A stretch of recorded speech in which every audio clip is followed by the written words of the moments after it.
नमस्कार। News station में आपका स्वागत है। इस समय की बात करें तो देश भर में मानसून बड़ी तेजी से आगे बढ़ रहा है। मानसून के आगे बढ़ने के साथ ही कई इलाकों में प्री मानसून एक्टिविटी भी शुरू हो गई है। आखिरकार मानसून में इतनी तेजी क्यों हो रही है? प्री मानसून एक्टिविटी में क्या-क्या सावधानियां बरतनी चाहिए? इन सब पर बातचीत करने के लिए हमारे साथ हैं मौसम विभाग के director general doctor M Mahapatra ji. आइए उन्हीं से बात करते हैं। महापात्रा जी, आपका न्यूज स्टेशन में स्वागत है। नमस्कार। सर, मानसून ने एकदम तेजी से छलांग मारनी शुरू कर दी है। मुंबई में झमाझम बारिश, उसके बाद अगर हम उड़ीसा की बात करें, उड़ीसा का नंबर है। यूपी में जो है प्री मानसून एक्टिविटी शुरू हो रही है। तो ये सारी चीजें क्या दिखा रही हैं सर? क्या स्थिति है मानसून की? आप सही बता रहे हैं कि मानसून इस बार से बहुत अच्छे फेज में आगे बढ़ रही है। जून 3 तारीख को केरल तट पर आने के बाद ये तेजी से आगे बढ़ते हुए कल मुंबई तक पहुंच गया था। हमने महाराष्ट्र कोस्ट कवर कर लिया था और आज और आगे बढ़ते हुए सूरत तक पहुंच गया, गुजरात, साउथ गुजरात रीजन पे। और यहाँ लगभग एंटायर महाराष्ट्र कवर करते हुए और छत्तीसगढ़ का बहुत सारे हिस्सा अप टू बिलासपुर कवर कर चुके हैं। इसके बाद उड़ीसा के जो सदर्न पार्ट्स है, जैसे बलांगीर से शुरू करके पुरी तक जो एरिया है साउथ उड़ीसा का, वहाँ भी मानसून आगे बढ़ चुका है। बे ऑफ बंगाल पे मानसून आगे बढ़ते हुए एंटायर बांग्लादेश कवर कर चुका है और वेस्ट बंगाल का जो हिल एरिया है, हिमालयन एरिया है, वहाँ भी कवर हो चुका है।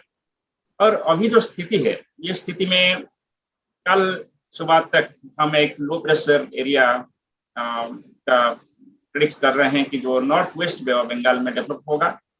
और जब मानसून के टाइम में फिर लो प्रेशर एरिया डेवलप होता है, फिर मानसून और ज्यादा तेज हो जाता है और ये लो प्रेशर एरिया यूजुअली पश्चिम उत्तर पश्चिम दिशा पे गति करता है। और अभी हमारा जो पूर्वानुमान है वो भी यही है कि कल जो लो प्रेशर एरिया बनने वाला है वो वेल मार्क होकर धीरे धीरे पश्चिम उत्तर पश्चिम दिशा में उड़ीसा होते हुए, नॉर्थ छत्तीसगढ़ होते हुए ईस्ट यूपी तक जा सकता है। जब ये ऐसे ही मूव करेगा अगले 2-3 दिन के अंदर, इसके साथ साथ मानसून भी ज्यादातर अंदरूनी इलाका जो है, जैसे Madhya Pradesh, remaining parts of Chhattisgarh, Orissa and entire east UP, Bihar cover कर लेगा अगले 2-3 दिन के अंदर। और ये भी और फेवरेबल कंडीशन है कि और आगे बढ़ेगा और remaining parts of north east India है, उसमें भी मानसून आगे बढ़ने के लिए दिखाई देगा। तो मैं ये बोलना चाहता हूँ कि जो एडवांस फेज ऑफ मानसून है वो बहुत अच्छे हैं और नॉर्मल डेट के मुताबिक अभी तक ये मूव कर रहे हैं। और सेंट्रल इंडिया में थोड़ा जल्दी होगा एडवांस डेट से पहले, और नॉर्थ वेस्ट इंडिया में एडवांस डेट से पहले मानसून आगे बढ़ने का उम्मीद किया जा रहा है। सर, इससे पहले मुझे याद है 2013 में हुआ था, जब केदारनाथ फ्लैश फ्लड आई थी।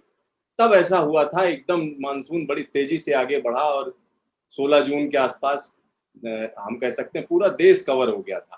तो क्या इस बार भी ऐसा होने जा रहा है? मतलब केदारनाथ फ्लड की मैं बात नहीं कर रहा हूँ, मैं बात कर रहा हूँ क्या मानसून उतनी तेजी से आगे बढ़ेगा और इन पूरे इलाकों को कवर करेगा? साथ ही साथ एक इससे जुड़ा हुआ सवाल भी है, क्या कोई वेस्टर्न डिस्टर्बेंस भी मौजूद होगा उस टाइम पर जब ये सिस्टम आगे बढ़ रहा होगा? कोई इंटरेक्शन की आशंका?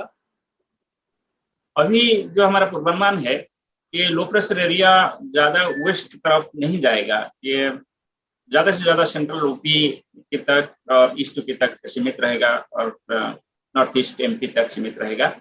इसके लिए आप 2013 के साथ तुलना करें, 2013 में भी एक लो प्रेशर एरिया डेवलप हुआ था और ये वेस्ट यूपी तक गया था और तब एक वेस्टर्न डिस्टर्बेंस अप्रोच कर रहा था। दोनों का कंबाइंड इम्पैक्ट से उत्तराखंड में बहुत एक्सेप्शनल बारिश हुआ था और लैंडस्लाइड वगैरह हो गया था। और इस बार ऐसे होने का उम्मीद नहीं है, क्योंकि low pressure system west UP तक जाने का चांस खूब कम है। मगर इसके प्रभाव में जो साउथ ईस्ट मानसून है वो एक्टिव रहेगा और नॉर्थ वेस्ट इंडिया के कुछ हिस्से को कवर करने का उम्मीद किया जा रहा है। और जून 16 तक जो 2013 में एंटायर कंट्री कवर हो गया था, ऐसे तो नहीं होगा, मगर एटलीस्ट जो नॉर्मल डेट है, नॉर्मल से पहले मानसून सारे कंट्री को कवर कर जाएगा। और अभी जो आपने यूपी का बात किया, उत्तराखंड की बात किए हैं और बिहार में भी ऐसे हो रहा है। बहुत सारे स्टेट्स जैसे ईस्टर्न इंडिया और सेंट्रल इंडिया में पास्ट 2 to 3 डेज में थंडरस्टॉर्म एक्टिविटी हो रहा है, और जैसे अभी भी जारी है thunderstorm activity west UP Uttarakhand में। जब मानसून का एडवांस होता है ये रीजन के साथ, जैसे अभी साइक्लोनिक सर्कुलेशन है और बनने वाला है, इसके प्रभाव में मॉइस्चर बे ऑफ बंगाल से साउथ ईस्टर्ली विंड्स के साथ east UP, Bihar, Chhattisgarh, MP तक पहुंच जाता है।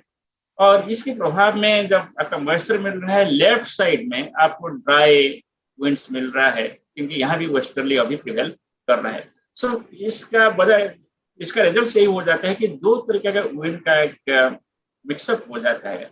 और जब ये दो तरह का विंड मिक्सअप होता है, इसमें बहुत इंटेंस थंडरस्टॉर्म होता है, उसके साथ सुखाली विंड्स होता है, लाइटनिंग होता है और तेज तक बारिश भी होता है।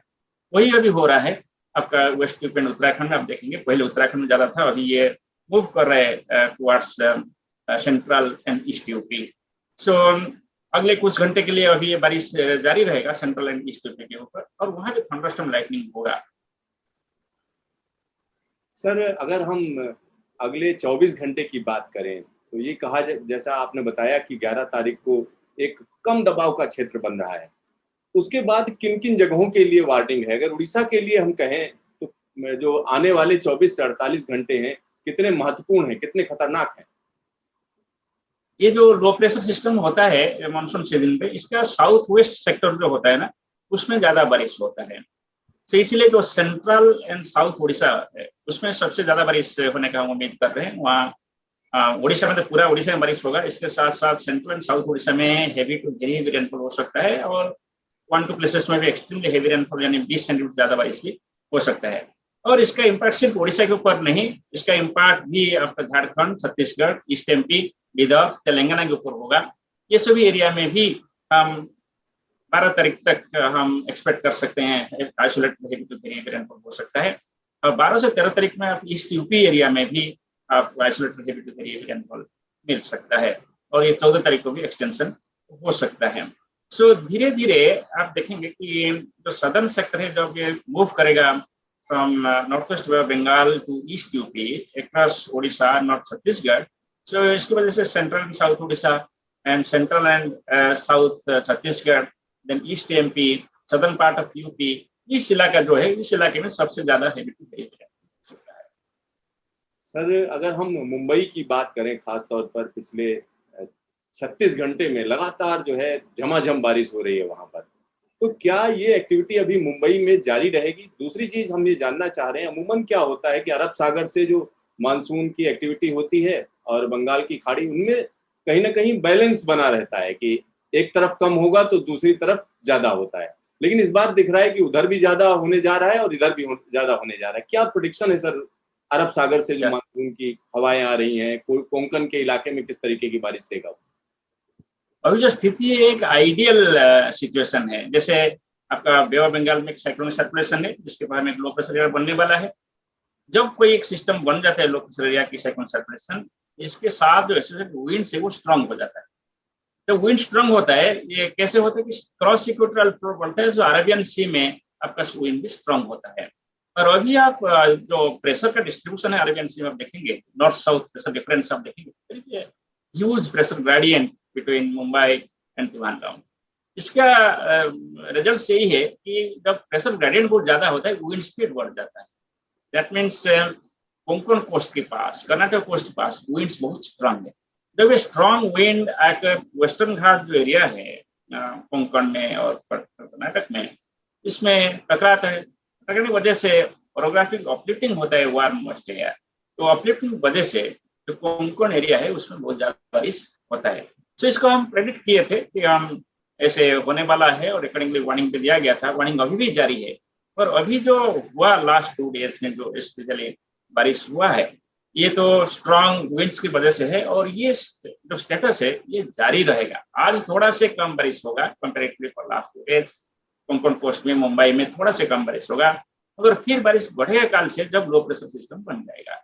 तो इसलिए जो 12, 13, 14 ये 3 दिन है, ये 3 दिन में फिर कोंकण कोस्ट में, मुंबई में heavy to very heavy rainfall होने का हमारा पूर्वानुमान है, और कुछ इलाके में एक्सट्रीमली हेवी रेनफॉल हो सकता है। सर, एक इलाका है राजस्थान, हमारे देश का बड़ा फेमस है, बड़ी बड़ी कहानियां हैं, लेकिन राजस्थान के लोग परेशान रह रहे हैं कि वो कह रहे हैं कि साहब पूरे देश में तो मानसून है, आप ये बताइए हमारे यहाँ मानसून कब पहुंचेगा, क्या हमारे यहाँ भी जल्दी पहुंचेगा? क्या कहेंगे सर, जैसलमेर में जल्दी पहुंचाएंगे मानसून इस बार? अभी जो स्टेटस है, सेंट्रल पार्ट, ईस्टर्न इंडिया और कुछ हिस्सा तक नॉर्थ वेस्ट इंडिया में मानसून आगे बढ़ जाएगा अगले 7 डेज ऐसे कुछ। मगर जो सौराष्ट्र कच्छ एरिया है गुजरात का और जो एरिया आपका वेस्ट राजस्थान है, उसमें थोड़ा शायद इंतजार करना पड़ेगा। और ये जो स्पेल अभी चल रहा है, इस स्पेल के अंदर वेस्ट राजस्थान कवर होने का उम्मीद नहीं। सर मानसून की अब तक की प्रोग्रेस की अगर हम बात करें तो किस तरीके की प्रोग्रेस है, और साथ ही साथ इसमें कितनी बारिश ज्यादा हुई है? ये स्पेल जो है कितना लंबा जाएगा, जो कल से एक्टिव स्पेल जो चल रहा है इस समय, कितने दिनों तक जो है रहने की उम्मीद है? कल तक जो बारिश हुआ है कि आज तक जो बारिश हुआ है, आप देखेंगे कि अभी तक पूरी कंट्री का जो एवरेज रेनफॉल है वो एक्सेस रेनफॉल चल रहा है, लगभग 21% एवो नॉर्मल चल रहा है अभी तक। और ये ज़्यादातर ये बारिश साउथ इंडिया और सेंट्रल इंडिया में रिकॉर्ड किया गया है, और इसके साथ साथ ईस्टर्न इंडिया में भी रिकॉर्ड हो रहा है।